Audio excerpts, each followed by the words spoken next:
Ano si Insan ngayon, talagang stress si Insan ngayon. Kasi kahit si tita nakakausap ko. Talagang di daw makausap na maayos, no? Di kasi sanay si Insan sa ganito eh. Sa mga ganyang kaso-kaso.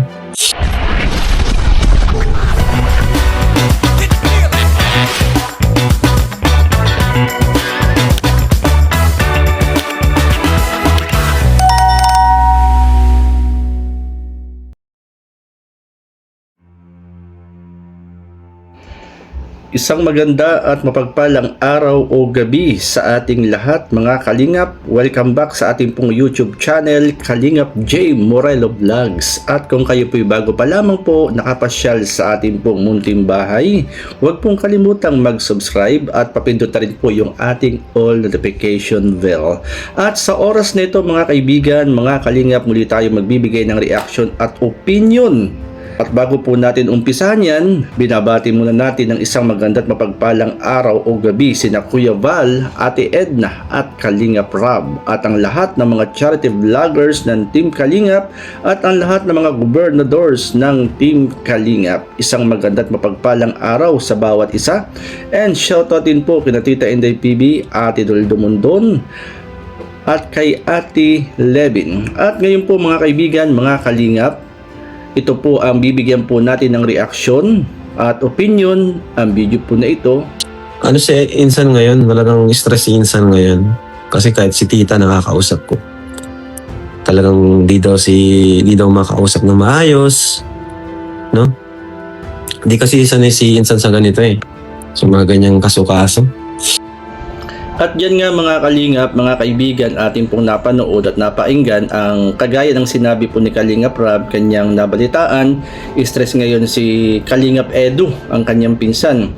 At nakakausap din ni Kalingap Rob ang nanay ni Kalingap Edo na ang sabi nga ay hindi makausap ng maayos si Kalingap Edo. Siyempre naman mga kaibigan, mga Kalingap, hindi biro yung pinagdadaanan ni Kalingap Edo po ngayon. Ano ho? Na mga usap-usapan, sabi-sabi na kung saan po ay isa si Kalingap Edo na kung saan po ay kakasuhan. Yun po yung isang bagay na nakakalungkot. Ano ho? Kasi mga kaibigan, na alam naman po natin kapag ang isang tao po ay kinasuhan, ano ho? Ay minsan nagkakaroon po yan ng record. Ano ho? Nagkakaroon ng record. Hindi maganda kung tayo ay magkakaroon ng record sa mga bagay na kung saan ay hindi naman natin ginusto. Kaya ang sabi nga ni Kalingap Rob, si Kalingap Edo ay hindi sanay sa ganyang mga kaso-kaso. Ang pinakang layunin ni Kalingap Edo ay tumulong kung bakit siya nasa Kalingap. Alam naman natin kung gaano kasipag si Kalingap Edo pagdating po sa pag-scout, sa pagdating po sa pagtulong. At dahil nga sa nangyayari po ngayon na mga sitwasyon, mga issue na apektado, malamang apektado po yung ginagawang pagtulong po ni Kalingap Edo ngayon. Kumbaga makita man natin siyang nakangiti, ay itinatago ng kanyang mga ngiti ang lungkot at lumbay na kanyang pinagdadaanan. Kasi hindi po biro po yun mga Kalingap, at yun nga, talagang sabi nga ay nai-stress. Hindi may iwasan po yan mga Kalingap, yung stress sa ganyang sitwasyon na pinagdadaanan. At maaari na kung saan ay apektado ang mga bagay na kung saan ay ginagawa ni Kalingap Edo, like sa paglinga, pag-i-scout, malamang siya po ay hindi nakakapag-focus dahil po dyan. At kung apektado po si Kalingap Edo sa sitwasyon, apektado rin po ang kanya pong mga mahal sa buhay sa kanyang pinagdadaanan po ngayon. At hindi po may iwasan po dyan na mag-alala rin ang kanyang mga magulang o kapatid sa pinagdadaanan po ni Kalingap Edo.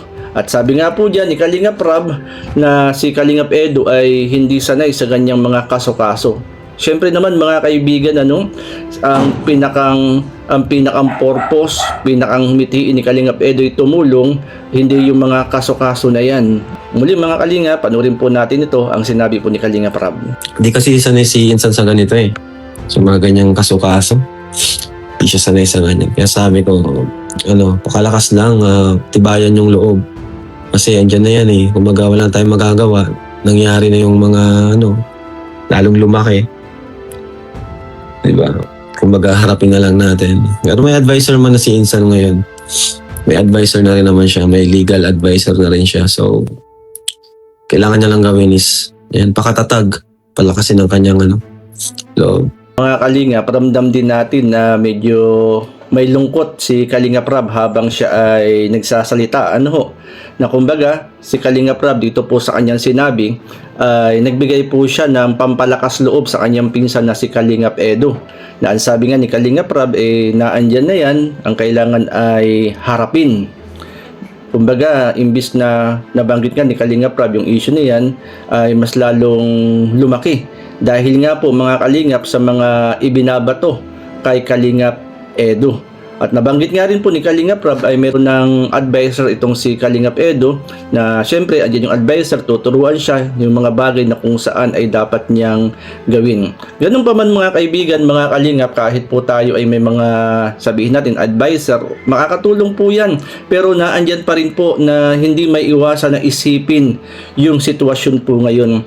At ang bagay po yan ay talagang aminin po natin, din po ay nakakasakit po ng ulo po yan, mga Kalingap.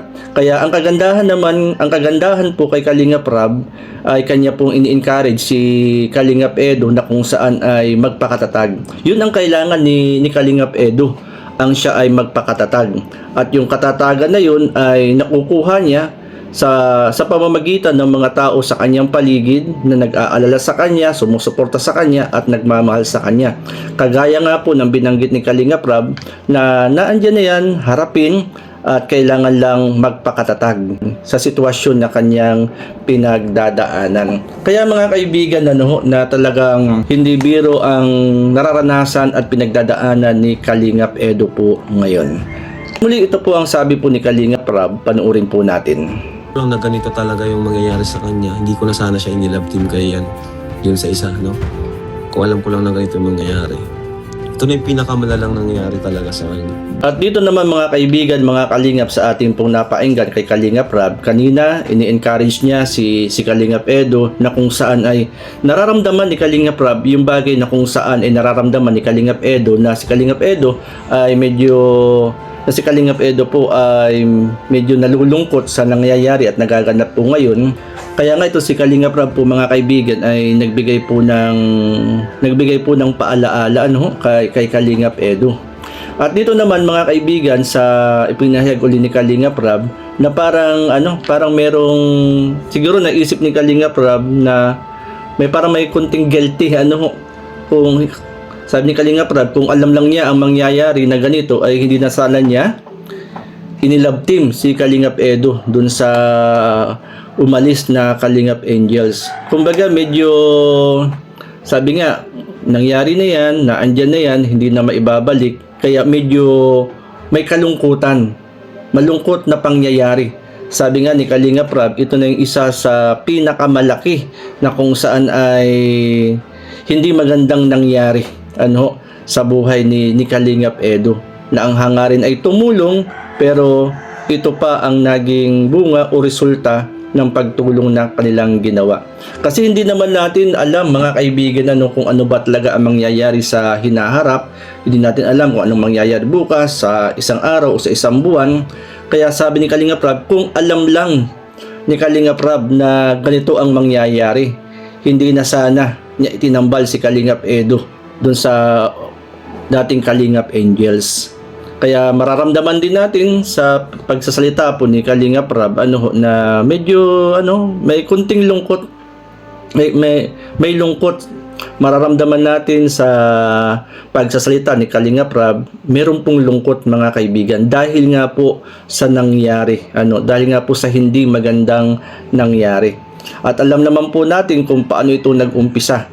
Kagaya nga po nung nabanggit nga na alam natin kung paano nag-umpisa ang masayang love team na ito ni Kalingap Edo.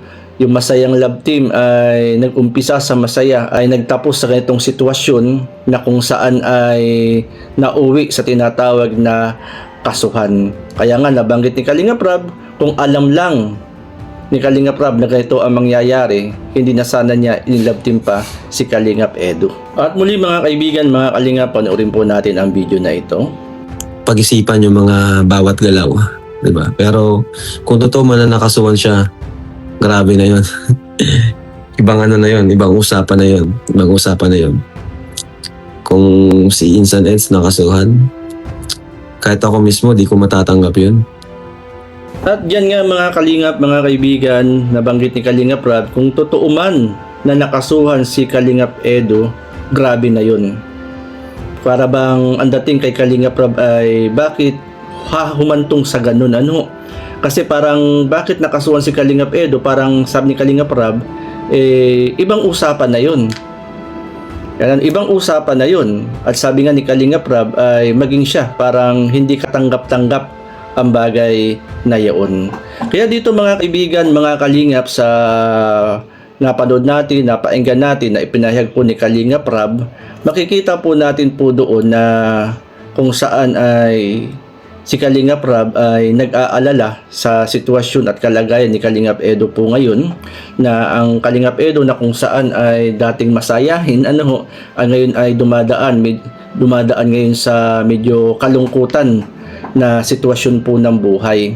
Kung totoo silang po mga kalingap ay hindi deserve ni Kalingap Edo po ito, sapagkat mapapansin po natin yung pagtulong at paglingap at mga sakripisyo na ginawa ni Kalingap Edo ay talagang hindi ito mababayaran mga kaibigan.